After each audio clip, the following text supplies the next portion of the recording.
Supreme court ने Reliance foundation के animal rescue and rehab centre Vantara के तमाम आरोपों से उनको क्लीन चिट दे दी है।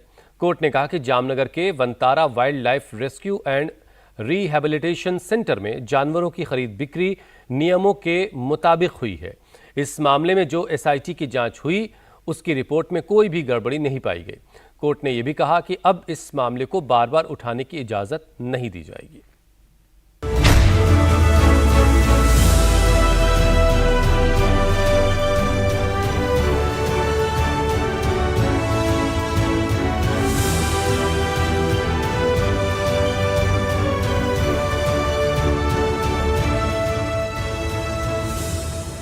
Lion, tiger, panther, leopard, Jaguar, हिरण, मगरमच्छ और हाथियों जैसे तमाम जंगली जानवरों का आशियाना है वनतारा।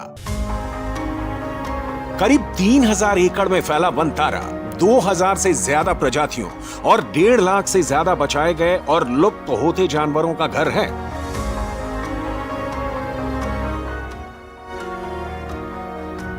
लेकिन गुजरात के जामनगर में बने वनतारा पर सवाल ये उठे कि वहां नियम कायदों की अनदेखी की गई। पिटिशनर CR जया सुकिन और देव शर्मा ने मीडिया रिपोर्ट्स, NGO और वाइल्ड लाइफ संगठनों के हवाले से आरोप लगाया था कि वनतारा में देश विदेश से जो जानवर इकट्ठा किए गए हैं वो नियमों के खिलाफ हैं और वाइल्ड लाइफ एक्ट का उल्लंघन करते हैं। पिटिशनर्स ने कहा था कि खास तौर से हाथियों को वनतारा में पहुंचाने के लिए नियमों की धज्जियां उड़ा दी गईं। इन आरोपों की जांच के लिए सुप्रीम कोर्ट ने 4 सदस्यीय जांच कमेटी का गठन किया था, जिसमें सुप्रीम कोर्ट के पूर्व justice J. Chelameswar, Uttarakhand high court के पूर्व चीफ जस्टिस राघवेंद्र चौहान, मुंबई के पूर्व पुलिस कमिश्नर हेमंत नगराले और पूर्व IRS ऑफिसर अनीश गुप्ता को शामिल किया गया था। इस स्पेशल इन्वेस्टिगेशन टीम ने 12 सितंबर को अपनी रिपोर्ट सुप्रीम कोर्ट को सौंप दी थी। अब इसी रिपोर्ट के हवाले से सुप्रीम कोर्ट ने वनतारा को क्लीन चिट दे दी है।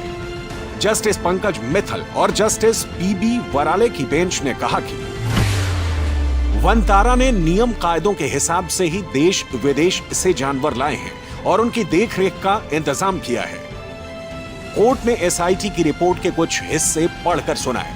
अदालत ने कहा कि रिपोर्ट को पढ़ने से स्पष्ट हो जाता है कि वनतारा पर लगाए गए आरोप बेबुनियाद हैं। SIT ने अपनी जांच में किसी भी कानून या नियम का वायलेशन नहीं पाया है।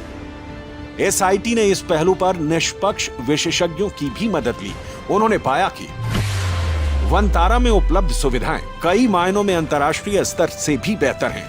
SIT ने वनतारा पर वित्तीय अनियमितताओं के आरोप को निराधार कहा है। पानी के दुरुपयोग और कार्बन क्रेडिट की बिक्री जैसे आरोपों को भी तथ्यहीन कहा है। कोर्ट ने कहा है कि अब इस मामले को बार बार उठाने की इजाजत नहीं दी जाएगी। स्वतंत्र समिति ने इस मामले की जांच की है और हम उसी पर भरोसा करेंगे। कोर्ट के फैसले का टीम वनतारा ने भी स्वागत किया है। टीम वनतारा ने कहा, SIT की रिपोर्ट और सुप्रीम कोर्ट के आदेश ने यह स्पष्ट कर दिया है कि वनतारा के पशु कल्याण मिशन के खिलाफ उठाए गए संदेह और आरोप बेबुनियाद थे।